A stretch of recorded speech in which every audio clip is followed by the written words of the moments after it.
Katuwang ng sambayanan sa pagbibigay kaalamang pangkalusugan. Doctors Online. Hatid ay libreng konsultasyon sa Himpapawid. Doctors Online. Kinilala bilang Best Science and Technology Program at itinanghal na Best Public Service Program sa 14th KBP Golden Dove Awards. Doctors Online. Kumonsulta na. Magandang araw sa iyo kaagapay. Welcome po sa Doctors Online kung saan hatid po namin ay libreng konsultasyon sa Himpapawid. Ako po ang inyong kaagapay sa kalusugan, Grace Estabilio. Isang oras po tayo mga kaagapay. Maya-maya po ang makakasama po natin ay isang internist and diabetologist, si Dr. Amiel Valerio. At patungkol po sa Obesity Prevention Awareness Week ang ating pag-uusapan. Salamat sa Panginoon sa panibagong araw na pinagkaloob ng Lord sa atin. Bilis ng araw, it's a Friday. At nawa po ay nasa mabuti kayong kalagayan mga kaagapay, nasa Pilipinas ka man o nasa iba't ibang panig ng daigdig na naroon. Good morning, good afternoon, and good evening sa iyo. Tayo po ay miyembro ng KBP o Kapisanan ng mga broadcaster ng Pilipinas. Napapakinggan po tayo sa 702 DZAS AM band, sa PM Radio, gayon din sa FEBC.ph, sa FEBC PH stream, gayon din sa ating Facebook Live 702 DZAS FEBC Radio. Salamat po sa ating teammates, kina Kuya Arwel, Kayla. Salamat din sa ating Prodtex, kina Kuya Reggie, JV, Nathaniel, and Benjo. Salamat din po sa mga kasamahan natin sa RTV, kina Wen and Chris. Salamat din po sa mga kasamahan natin sa Bukawe Transmitter site. Hello po kina Kuya Hezek, si Nanay Nori, si Ate May, si Kuya George, si Kuya Ray Cristobal. Salamat din po kina Kuya Zaldi, Kuya Julie, gayon din kay Pastor Edward. Of course, salamat din sa mga kasamahan natin dito sa Broadcast Engineering, kina Chester and Nals. Thank you so much po sa inyong pag-alalay sa ating broadcast. Kagaya nga po ng sinabi ko kanina, we will be talking about Obesity Prevention Awareness Week. Kaya kung may katanungan ka kaagapay, ay inonote po namin yan. Just send in your questions. Pwede po kayo magpadala dito sa ating Facebook sa 702 DZAS FEBC Radio. Doctors Online, ang health center ng bayan. Health Forum. Masayang kwentuhan, ugnay sa ating kalusugan. Masiglang tanungan at palitan ng kaalaman. Dito lang yan sa Health Forum. Today's Doctor Online. Kasama na po natin ngayong hapon, mga kaagapay, siya po ay nagtapos ng BS Biology sa Angeles University Foundation sa Angeles City. Siya rin po ay Doctor of Medicine sa pamantasan ng lungsod ng Maynila. Siya rin po ay Fellow and Diplomate ng Philippine College of Physicians. At nagtapos rin po ng Master of Science in Internal Medicine, Major in Diabetology sa University of the East Ramon Magsaysay Medical Center. Welcome po natin ngayong hapon si Dr. Amiel Valerio na isang internist and diabetologist. Hello po, good afternoon, Doc Amiel. Hello po, Ma'am Grace. Magandang hapon po sa inyo at sa ating mga tagapakinig. Kamusta po kayo, Doc? Mabuti po. Nasa ospital po kayo ngayon, clinic? Nasa hospital parking area po. Tapos ko lang pong nag-rounds. Wow naman, ang napakasipag naman po nito ni Doc Amiel. Hello rin po kay Doc Weng, na nakikinig din po yan sa atin ngayon siguro, Doc. Sige po, baka po may gusto po muna kayong batiin, Doc. Gusto ko pong batiin ang aking mahal na misis, si Dr. Maria Rowena Bautista. Ang mga anak po namin, si Algiers, si Ansley at saka si Amiel Valerio. Ganon din po ang aking mga magulang, Leonor and Amado Valerio. Tsaka po ang tita ng misis ko, si Tita Rowena Tolentino. Si Ma'am Rowena po, magkapangalan po sila ni Doc Weng. Opo, ang pangalan po ng tita niya. Salamat po at happy listening. At marami rin po tayong mga kaagapay, Doc, na nakikinig din po sa atin ngayon worldwide. Tamang-tama po, ang ganda po yung ating pag-uusapan ngayon dahil ngayong week po ay Obesity Prevention Awareness Week. No? Ano po ba, Doc Amiel, ang kahalagahan? Bakit kailangan po natin na maging aware sa prevention ng obesity? Ang obesity po kasi, in simple definition, ang definition po natin dyan, yung excessive amount of body fat. Pag po obese ang pasyente or overweight, mataas po yung risk na magkaroon tayo ng ibang sakit. Katulad ng sakit sa puso, diabetes, mataas na blood pressure, at pagkakaroon po ng mga ibang cancer. So, kailangan po talaga natin yung awareness na yan para mabago natin ang ating lifestyle po. Dok, sa inyo po bang experience, marami po ba nagpapakonsult sa inyo na mga obese, Dok? Actually po sa atin ngayon, to start with, yung prevalence po kasi ng obesity sa Pilipinas, actually nasa 30% na po yan eh. Pero yung mga pasyente, most of the time, bihira lang yung pupunta siya sa clinic dahil overweight siya. Ang i-complain niya yung ibang bagay. Halimbawa, mataas po ang BP ko, masakit po yung tuhod ko. Yung mga symptoms. Opo, yung mga symptoms, mataas ang BP, tapos makikita mo overweight siya. Sabihin niya masakit ang tuhod niya, nabibigatan yung tuhod. Tapos pag sinabi mong ang cost ng pananakit ng tuhod nyo, yung overweight kayo. So parang ang nangyayari, nakakalungkot ngayon, yung mga tao dahil marami yung mga overweight, parang hindi nila pinapansin, parang nagiging normal siya. Opo. Parang nagiging normal yung overweight siguro dahil nga po sa, lalo na po sa panahon ngayon, Doc Amiel, masarap kasi kumain. Opo, ganun po sila. Hindi bihira talaga yung, siguro ako, siguro 3 or 4 sa buong practice ko as a doctor, yung talagang pumunta sa akin yung ko-complain niya, yung timbang niya. Na yun lang talaga ang complain niya. Kung minsan darating din sa clinic, ang i-complain, malakas pong maghilik. Yun ang i-complain ng asawa niya, yung mga kasama niya sa bahay, malakas pong maghilik ang pasyente namin. Tulog po ng tulog, parating antukin. Tapos makikita mo yung pasyente, overweight po. Saka mo sasabihin, yung cost ng paghilik niya dahil sa timbang niya. Nalipunan po ang nangyayari talaga sa clinic. Okay. Dok, kapag po ba overweight, ibig sabihin po ba nun ay obese na po ba agad? Bali, hindi po. Gusto ko pong ibigay sa inyo yung definition bago natin sasabihin ang isang tao overweight po, no? Okay. So actually, yung sinusukat natin, yung magandang batayan po dyan, yung tinatawag nilang body mass index, yung BMI. So yung BMI po kasi, ang normal na BMI dapat 18.5 to 24.9.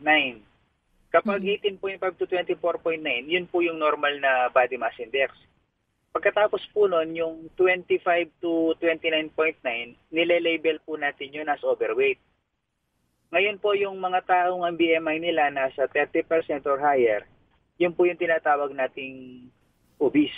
25 or higher. At yung 35.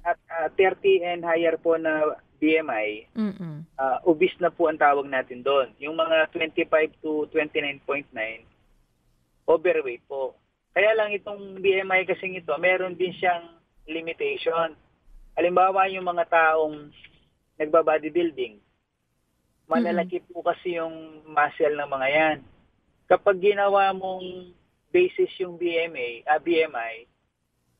lumalabas, overweight sila or obese. Pero pag titingnan mo yung katawan nila, hindi naman fatty yung makakapa mo.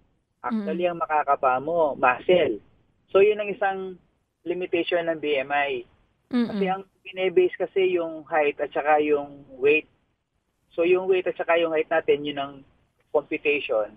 So, ang lumalabas kapag athlete ka na bodybuilder, lalabas obese ka or overweight. Tapos meron pa siyang isang limitation.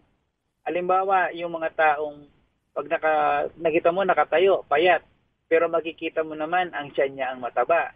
So abdominal obesity din yun. Actually, yung mga ganon, considered ding obesity. So ang obesity parang yung alam nating layman's definition na pag nakita mong malaki yung katawan, chubby, ililabel natin mataba. Ngayon, yung mga may ginagamit nating measures para mo masasabing obese siya, kailangan meron kang ibang basis. Halimbawa, yun nga, yung abdominal girth, sinusukat namin yon, yung BMI, yung iba nga high-tech sinisitiskan pa nila yung tiyan kung puro taba yung nasa loob, kahit na maliit yung braso, maliit yung paa. Pero pag nakita nilang puro taba yung tiyan, pag pinasitiskan nila, nile-label pa rin nilang obese. So, medyo technical na po yun, pero for the common people, ang sasabihin talaga ng doktor, ikaw ang mataba ka, ang weight, ang distribution ng fats mo, iba-iba. Yung iba, ang katulad sa mga babae o kaya sa mga lalaki, yung parating nakaupo, makikita mo ang malaki kung minsan yung tiyan Pero yung braso tsaka paa, payat naman. May diba ganun po? nga. Mga ganon. Yung iba naman, evenly distributed. Simula sa mukha, sa baba, sa braso, sa paa, mataba namang diretsyo. Meron ding mga ganon. So, iba-iba yung itsura ng mga taong obese po. Pero the risk factors are the same. Ganun pa rin. Overweight pa rin siya. So, bago niyo po banggitin yung ibang risk factors, so ibig sabihin, parang may imbalance din po ba, Doc? Opo, imbalance po talaga yun. Basta ang simple definition namin sa obesity talaga, excessive amount of body fat. Regardless kahit saan siya naka-deposit, whether sa abdomen mo, sa braso, basta excessive amount of body fat po yun. Okay. Sige po, dun po tayo sa mga dahilan, Doc, mga risk factor. Bakit po ba nagiging obese ang isang tao? Opo, yung kasing pagiging obese, alimbawa yung tinatawag nating genetic, unang-una yung genetic. Meron talagang mga taong matataba sila. Parang yung mga magulang nila matataba, no? Ngayon, meron ding mga genetic yon. Meron ding mga tinatawag nilang hormonal, no? May mga taong hormonal, halimbawa, meron kang hypothyroidism. Kapag hypothyroid ka, mabagal ang metabolism mo. So, magiging overweight ka. Ganun po. Tapos, iba pang dahilan yung pagkain ng higit sa kailangan mo. You are taking more calories that you actually burn. Okay, tapos yung other risk factor, yung sedentary lifestyle. So, yun po yung mga most common, yung genetics, tapos yung excessive amount of food intake, yung more calories, tapos yung hormonal imbalance, physical inactivity. So, usually yun po yung apat na pinaka main causes ng obesity po. Doon po sa may hormonal, yung hypothyroidism, yun din po ba? Opo. Yun din po ba ay namamana din? Usually kasi ang thyroid problem, may factor din talaga ng namamana. Kaya kami, ang ginagawa namin, kapag sinasabi nilang may lahi kaming may problema sa thyroid gland, ini-screen po namin yung mga pasyente. Kahit na asymptomatic siya, pero halimbawa yung mga kapatid niya may sakit na goiter, or hypothyroidism, or hyperthyroidism, SOP po yun. I-work up po namin sila kung meron din sila. May nabanggit po kayo, Doc, na yung sa metabolism, bakit nga po ba ganoon? May ibang tao na mabilis ang metabolism, kaya hindi naman ganun katabaan, hindi ganun makabilis mag-gain ng weight. Iba naman pong mabagal ang metabolism, ay yun, sila yung madalas na tumataba, nag-gain ng weight. Kahit na ayaw po nila mag-gain ng weight, kung mabagal talaga ang metabolism. So, paano kaya yun? Di ba minsan, frustrating? Opo, actually, ma'am, meron kaming tinatawag na basal metabolic rate. Nasal? Basal metabolic rate. Okay. Basal metabolic rate. So, yung basal metabolic rate is actually independent of your thyroid condition. Ang tao kasi, as you grow old, yung basal metabolic rate mo, medyo bumabagal siya. So, kaya yung mga matatanda, sasabihin sa'yo, bakit hindi naman ako masyadong nagkakakain? Tumataba ako. Bakit nung bata ako, ang lakas-lakas kong kumain, hindi ako tumataba? So, ang tao, ganun siya, parang, siguro it's part of wear and tear, it's part of getting old. Yung basal metabolic rate natin, may mga bumabagal talaga yan. Pero may mga tao talagang gifted. Kaya yung sinabi mo kanina, it's frustrating. It is really frustrating kasi merong mga taong yung basal metabolic rate nila inherently mabilis. Actually, meron kaming inatenan na lecture na discuss nila yung basal metabolic rate. Yung daw basal metabolic rate, ang role po niya is around 60%. Kung hindi 60%, 70% pa eh. Kaya halimbawa, yung taong mabilis ang BMR niya, basal metabolic rate niya, kung ang contribution nun sa weight maintenance is 70%, yung epekto ng food sa kanya at saka yung inactivity, parang 30% lang. Parang kahit hindi na siya mag-exercise, dahil gifted siya, yung basal metabolic rate niya, mabilis kagad.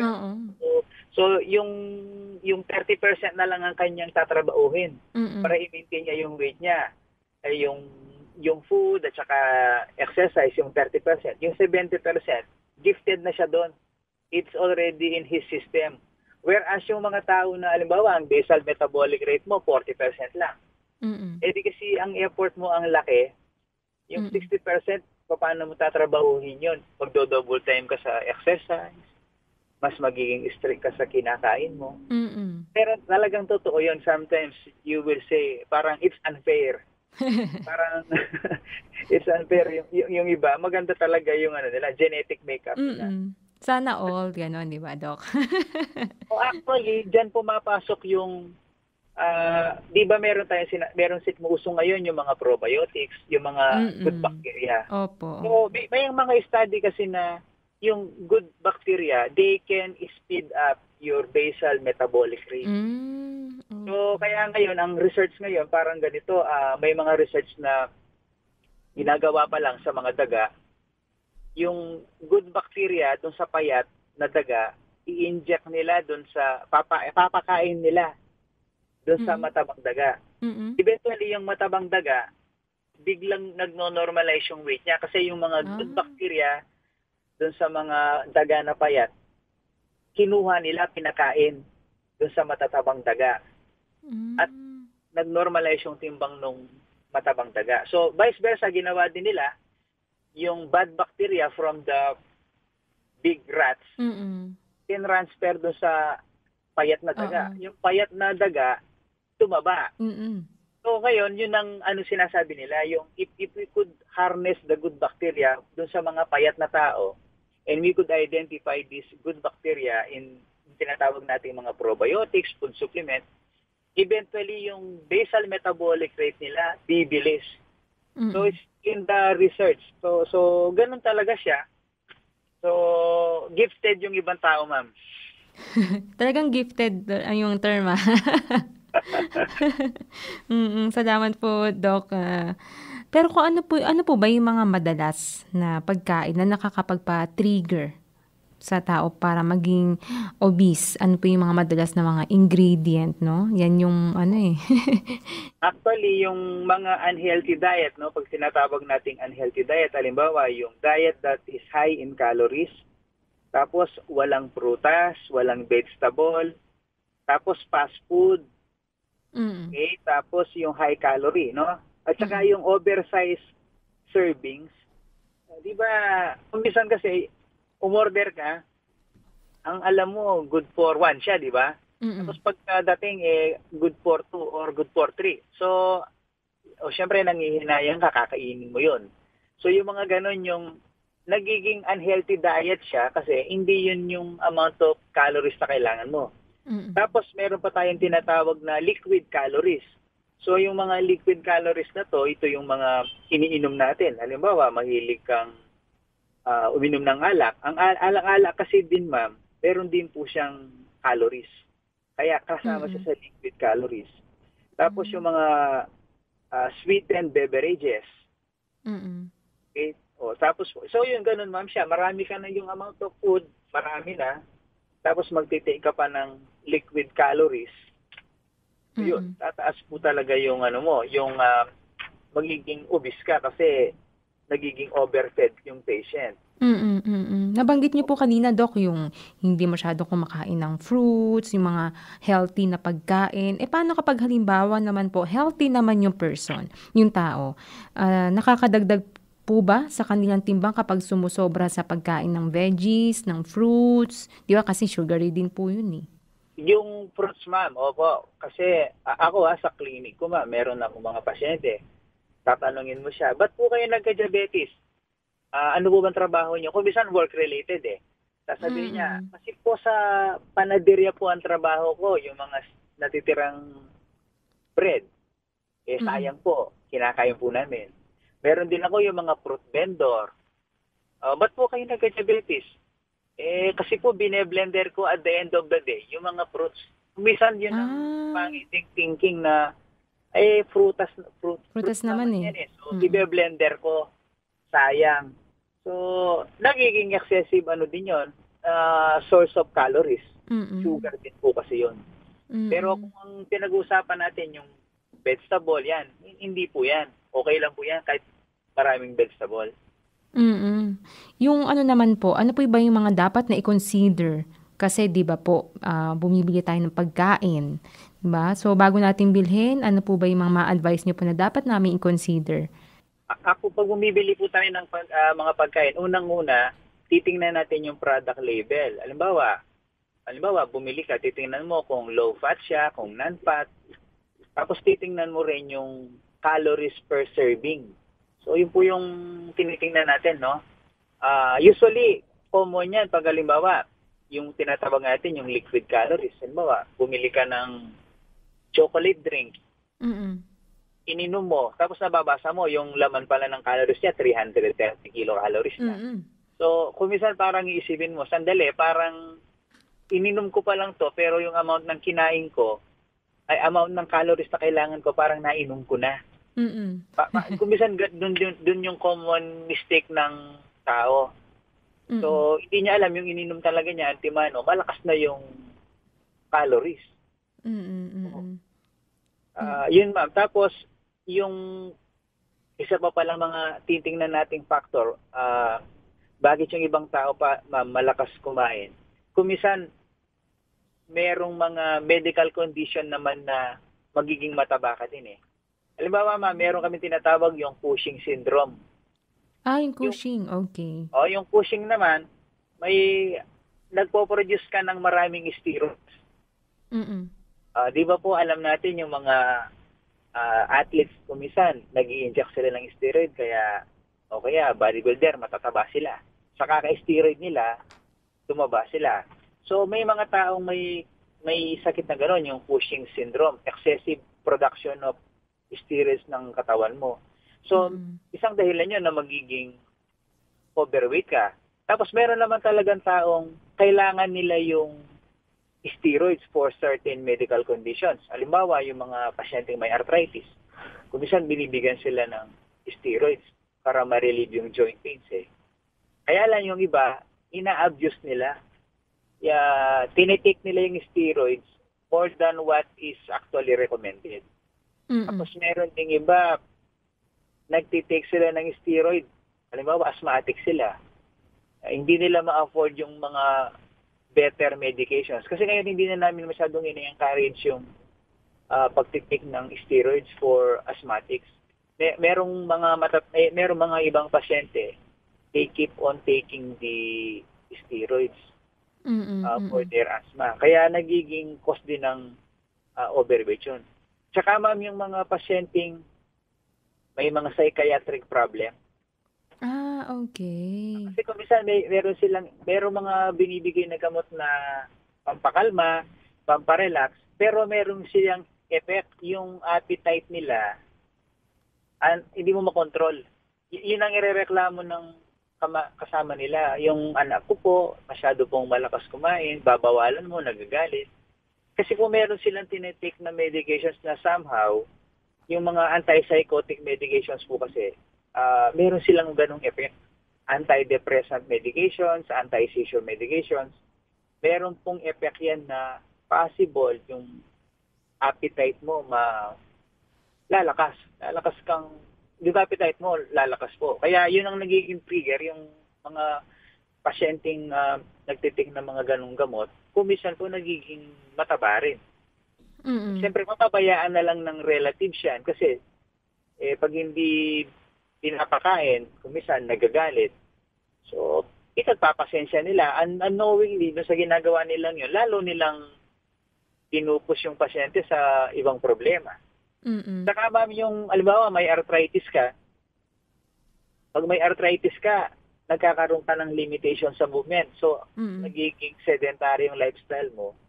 So, eventually, pag bumibigat ka, lalong lalala yung arthritis mo. So, the more na lalo kang tataba.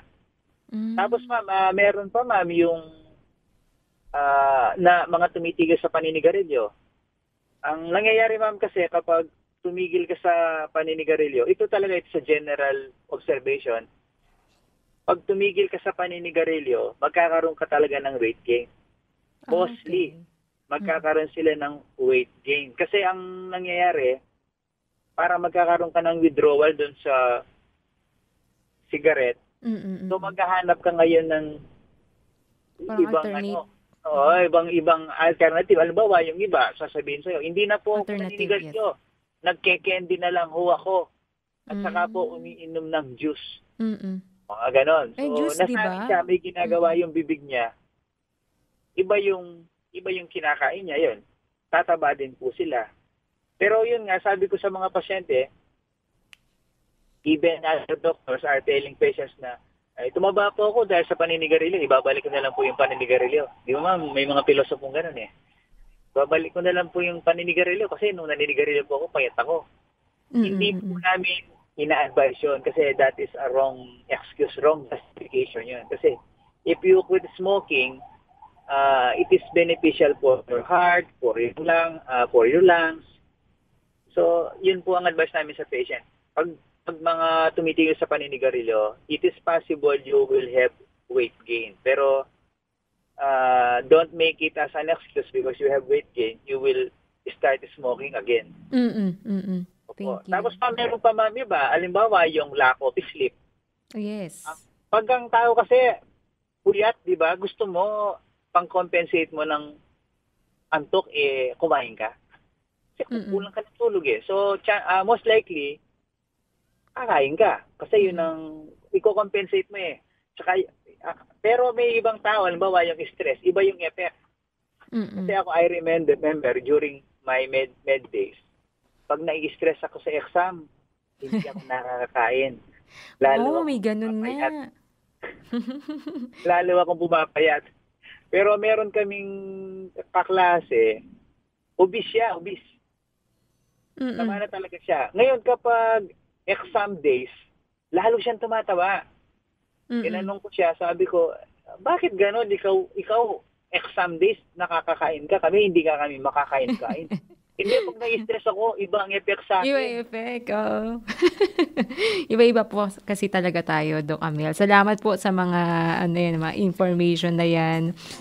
Magbe-break po muna tayo saglit, Doc. Ang bilis nga po talaga ng oras. May mga questions pa po ako sa inyo, but mamaya po, sa pagbalik natin ay inyo pong sasagutin. Stay po muna kayo, Doc. Apo. Atin po kasama mga kaagapay ay si Dr. Amiel Valerio na isang internist and diabetologist at patungkol nga po sa Obesity Prevention Awareness Week ang ating pinag-uusapan. Tayo po ay magbabalik makalipas ang ilang paalala.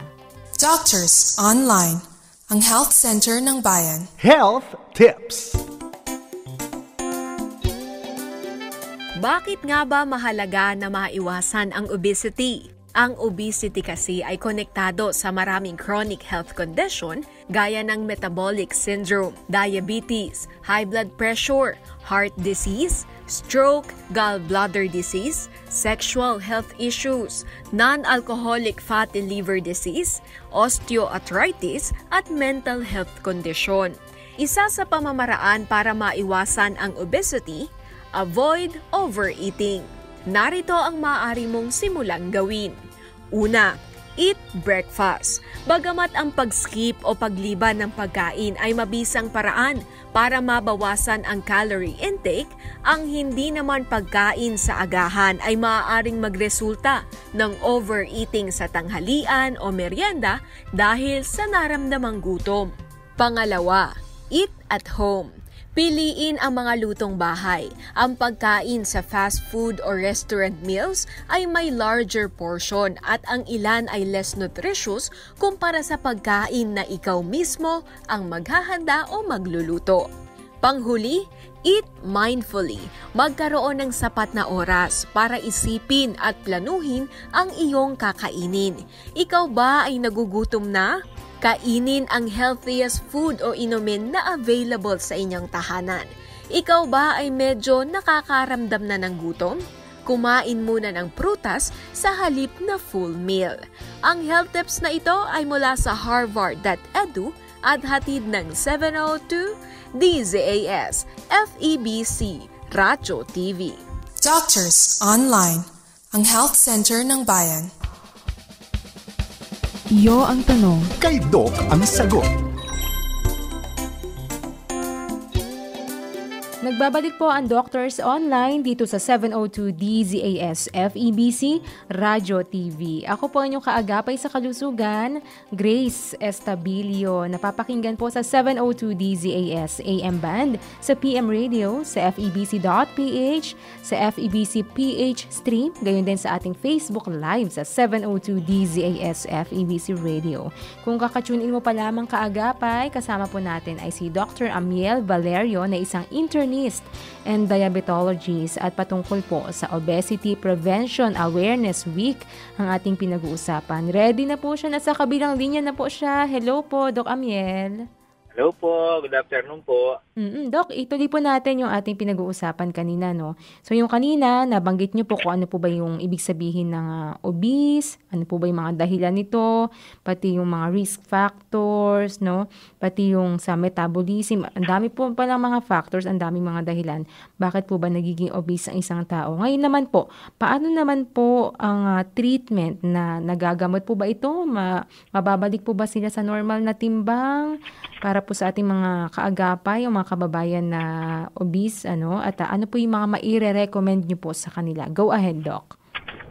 Opo, actually po, pagdating po sa prevention or tatawag nating treatment ng obesity, unang-una po, pinaka-importante dyan yung regular exercise, no? Ang kailangan po nating haba ng exercise natin, yung tinatawag nilang moderate intensity is 150 to 300 minutes activity per week. So kailangan po sa loob ng isang linggo nakapag-exercise tayo ng 150 to 300 minutes. So mga 5 hours po yun. Dapat sa isang linggo meron kang ginawang dinedicate mo yung time mo for exercise at least 5 hours. No po? 5 hours. Tama po dito yung fast walking. Hindi po natin kailangang mag-weightlifting. Ang gusto po namin dito yung moderate intensity. Halimbawa yung brisk walking, kaya po nating mag-swimming, no? Yun po yung type of exercise na nakakapayat. Yung mga tinatawag ng repetitive. Halimbawa, meron ka pong maliit na dumbbell, yung mga 2 pounds lang, ulit-ulit mo pong igagalaw yung mga kamay mo o kaya jogging in place, yun po yung mga exercise na nakakapayat. Tapos po, ang susunod po na pwedeng gawin yung following a healthy eating plan. So, kailangan yung kakainin natin, low calories po yan. Nutrient-dense foods na meron po siyang fruits, vegetables, and whole grains. Ipasan po natin yung mga saturated fats. Ilimit po natin ang pagkain ng matatamis at saka yung pag-iinom ng alcohol. Tapos po, pwede naman po as much as possible, eat 3 regular meals per day po. As much as possible, kung pwedeng wag mag-snack, wag po tayong mag-snack. Di ba po may intermittent, may ibang nagaganon, twice a day meal? Opo.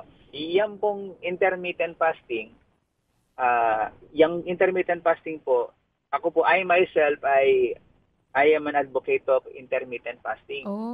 Ang gagawin po dyan, kakain ka ng umaga at saka gabi. Yung sa lunch, kung minsan kasi mag-aangasim na sikmura mo, siguro pwede kang kumain kahit isang piraso lang ng bread o kasi Sa umaga? Opo. Lunch time po. Okay. Okay, gets. Opo.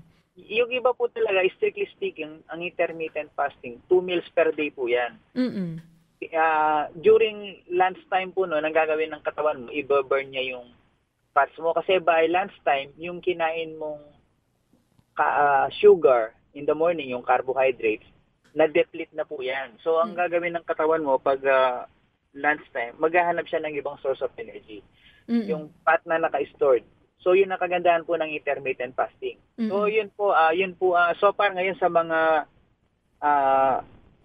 meal pattern na nakakapag-lose ng weight, yun po yung intermittent fasting. Ako po personally, at saka yung ibang diabetologists and endocrinologists, most of us, we don't advocate yung ketogenic diet. Yung hindi ka kumakain ng carbohydrates, kain ka lang ng kain ng taba. Hindi po namin ina-advise yun. Mas maganda po yung intermittent fasting. So, mas okay ang intermittent kaysa sa ketogenic diet. Opo. Kasi yung ketogenic diet, ma'am, kakain ka po puro taba eh. Hindi ka kakain ng, halos wala kang kinakain carbs. Carbs yun eh. Wala or anything na related sa carbohydrates. Halimbawa, yung mga fruits. Kumakain talaga sila, veggies and meat. Yes. Ganun po. So, tapos po yung know and avoid the food that traps that cause you to eat. So, halimbawa, may mga pagkain na kumisan, hindi mo maiwa-iwasan, di ba? Halimbawa, mahilig ka sa mga pasta-pasta.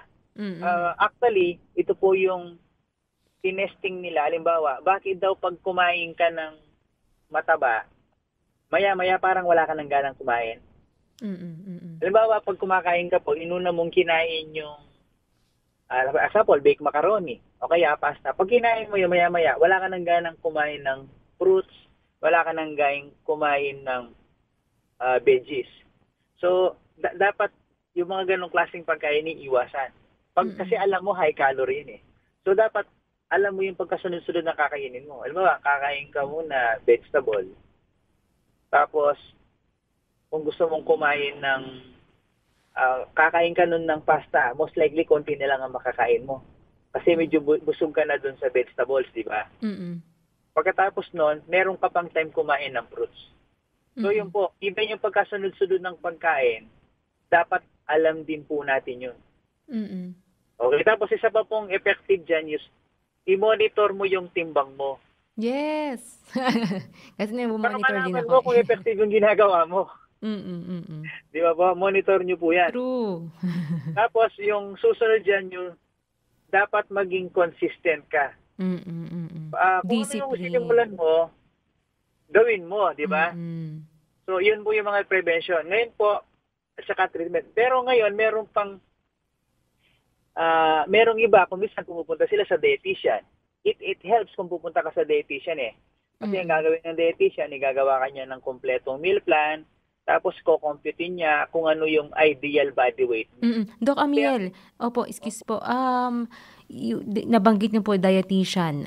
Di ba meron din po tayong tinatawag na nutritionist?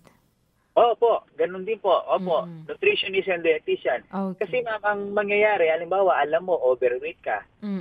Ang dapat, i-compute nila yung pagkain mo dun sa ideal body weight mo according to your height. Dapat po ganon. Hindi yung malaki ka, i-compute mo sa timbang mo. Hindi. Kukompute nila yung ideal body weight. So, dapat pag kinompute nila yung pagkain mo, dun lang sa tamang weight mo supposed to be. Dun nila i-compute. So, dapat susunod po tayo dun. Ngayon, ma'am, dun ma'am, sa mga treatment naman, ngayon, meron kaming mga ginagamit na gamot, yung mga tinatawag nila, yung mga GLP-1. Yung mga GLP-1 po kasi, ma'am, injectable yung mga yan. So, meron na kasi mga GLP-1 na approved na sa weight loss. So, Hindi ko po sasabihin yung pangalan noon kasi it is not proper na banggitin ko po, no? Since we are over the radio. Ang maganda po dyan, if you have problem with your weight, you can seek consult your doctors na ano ho ba yung mga ginagamit na gamot na aprobado na sa weight loss. Kasi meron na po talaga. Yung mga GLP, some GLPs are only approved in managing diabetes, but merong GLP na inapprove na for weight loss. Okay. So may mga gamot na, may gamot pong gano'n. Ngayon, meron din namang ako as a diabetologist, meron din kami mga gamot na ginagamit na pang-diabetes na ang effect is actually weight loss and lowering of blood sugar. So, ang ibig ko po sabihin dyan, ma'am, yung pagmamanage mo sa pasyente, it should be individualized.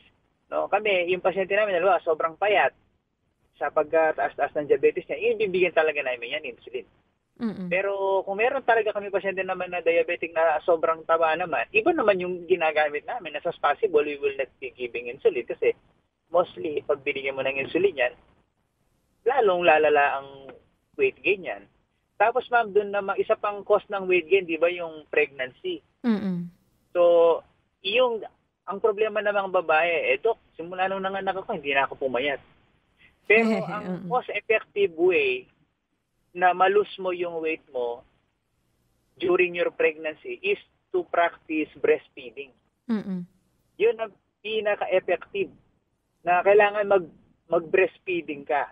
Mabilis mong makukuha yung dating weight mo kung magbe-breastfeeding po. Okay. Ngayon, sa mga bata naman, meron kasing certain age limit na madali mo pang habulin yung bata. Kung ang bata, halimbawa, mga 8 years old, 9 years old, yung mga yan, dapat bago dumating ng mga 13 years old yan, makuha mo na yung ideal body weight ng bata. Kasi after age 12, most likely, yung bata, dadalhin na niya yung pagiging overweight niya hanggang maging adolescent siya, hanggang maging adult. So, by study, na pag-aralan po nila yan. Kaya yung mga pedya, katulad si Dr. Raweng, misis ko, parating niya sinasabi talaga sa mga pasyente niya, hanggang 12 years old lang, dapat bago ka mag-13, pumayat ka na. Kasi if you fail to manage the weight of the patient at that age, balo kang mahihirapan kapag naging teenager po yan. Ganun nga raw po eh. Lalo na niyang dadalhin yun. Dadalhin niya. Kami naman sa mga adult patients, sinasabi namin, ako may arthritis po ako, Dok, hindi ako nakakapag-exercise. The more na gusto namin yung kanyang arthritis, yung kanyang pain, kung kailangan namin ipatherapy ng maaga, ipapatherapy namin ng maaga kasi lalo pong mag-worse yung kanyang arthritis, nagiging vicious cycle po yun. Lalo siyang tataba kasi hindi na siya nakakagalaw. Okay. Doc Amiel, may mga katanungan po dito. Ilan po sa ating mga kaagapay. Nagtatanong po yung iba. Ito po, may tanong dito na normal po ba sa isang tao na pagkatapos kumain ay magdudumi agad? Pasintabi po sa mga kumakain, ano. Ganun po kasi sa family namin, pati yung mga anak ko. Kasi nabanggit niyo po kanina, Doc, yung mga bata. Pati yung mga anak niya, sabi niya, since nung bata pa sila, 5 po sila, ganun po yung nangyayari. At lalo na po kapag maraming kinakain. Normal po ba yun, Doc? Na Opo, may mga tao pong ganun. Tinatawag namin dyan yung hyperactive gastrocolic reflex. Actually po, ang nangyayari dyan, kapag nalagyan kasi ng pagkain yung stomach mo, ang stomach mo, nagsisend siya ng signal, nasisense niyang puno siya, no? Tapos magsisend siya ng signal hanggang sa colon. So, ang nangyayari, parang ang colon, nai-irritate siya na parang nagkakaroon siya ng signal na pumupo ka kahit hindi ka nadudumi. So, may mga tao pong gano'n. Yung pumupo po sila 3 times a day, basta kumain ng large meal, dudumi po sila. May mga gano'n pong pasyente po. Okay, salamat po, Doc. Ito naman, may question dito. Para naman po sa mga anak niya na 7 years old at 12 years old, hindi po sila tumataba. Ito, Doc, napurga ko na po sila. Ano po ba yung mga effective o pinaka-effective na vitamin na pampataba kasi mga payat po sila? Actually po, hindi nabanggit ni ma'am kung yung mga anak niya mahinang kumain, no? Hindi po niya nabanggit. Pero anyway, siguro pag ganon, kahit sa tingin niya payat sila, dapat i-assess muna ng PEDIA yung mga anak niya kung nasa ideal body weight naman sila. Okay. Oo, kasi i-assess muna dapat ng PEDIA yan. Kung tingin mo kasi, kung minsan tingin mo ang isang tao payat, pero pag katulad sa amin, sa mga adult patients, pag sinukat namin yung BMI, in-assess namin yung tiyan. Naggawa kami ng mga pagsusukat-sukat dyan. May mga tao kasi ang tingin nila sa isang tao payat. Pero ang doktor dapat ang mag-a-assess kung talagang payat ka or overweight ka. Siguro yung mga anak po niya, ipa-assess muna niya sa pediatrician kung sinabi ng pedia na yung mga anak mo hindi naman payat. O yung mga anak po niya baka hindi talaga payat. Kasi normal naman pala, ano? Normal naman, opo. So, kumbisan po kasi ganon yung assessment ng mga magulang, payat yung isang tao, pero pag gumawa ng pagsusuri ang doktor, sasabihin ng doktor, tama naman ang timbang ng anak mo sa height niya. Ganon din sa adult, dapat titingnan mo kung tama yung timbang base dun sa tangkad po ng tao. Okay. Ito naman po, Dok, pagkatapos kong kumain, bakit po kaya kumukulo at kumikirot yung tiyan ko? May diferensya po ba yung bituka ko? Babae po ito. Pwede po. Yung iba po kasi, meron tinatawag na gastric ulcer. Yung iba naman talaga, ang ulcer po kasi meron yung, pag ang ulcer mo, gastric ulcer at duodenal ulcer, kung minsan may relation po yung pagkain. Kaya pag mga ganyan, kailangan po siya magpa-check up sa doktor kasi kung baka ulcer ang problema niya. May mga ulcer po kasing pag kumain ka, nare-relieve ka. May mga type of ulcer na pag kumain ka, sumasamang lalo yung tiyan mo. O kaya, yan po, possible naman kung kumukulo yung tiyan niya, baka hindi niya nabanggit kung after niyang kumuluan siya niya na nadudumi siya. Kung gano'n siya, baka hyperactive din ng gastrocolic reflex. So, maganda po siguro magpasuri po siya sa doktor para mailahad niya ng maayos yung kanyang nararamdaman. Pa-consult, no? Okay. Sa mga kaagapay po natin, Doc Amiel, na gusto po na magpa-consult sa inyo even sa online, no? Telemedicine. May contact details po ba? Saan po kayo pwede na ma-consult, ma-contact, Doc? Actually, ma'am, hindi ako nagte-telemedicine. Okay. Pero they could see me, alimbawa sa Messenger, they could check me in my, pangalan ko, Amiel Valerio. Minsan hinahanap nila ako sa Messenger, sa Facebook. Kasi, personally, I don't do telemedicine kasi katulad yan, kung alimbawa ang pasyente gusto kong i-check ang blood pressure, hindi po namin medyo, this is my personal, parang mahirap siya sa akin. Siguro yung mga, alimbawa, ang specialty nila is psychiatry. So, yung mga psychiatrists kasi, they could actually do telemedicine. But for ako, as an internist, parang medyo mahirap siya sa akin. Sige po. Sa Facebook, Doc, ay pwede po kayong ma-consult. Hahanapin naman po kayo sa Facebook or sa Messenger na Amiel Valerio. Opo. Hinahanap po nila ako. Pag nakita po nila ako, sumasagot naman po. Okay. Sige po. Maraming pong salamat, Doc Amiel, sa inyong time. Po, salamat din po. Ingat po kayo palagi, Doc. Kasama po kayo sa aming prayers. Ingat po kayo and God bless you po. Thank you po, ma'am. Opo.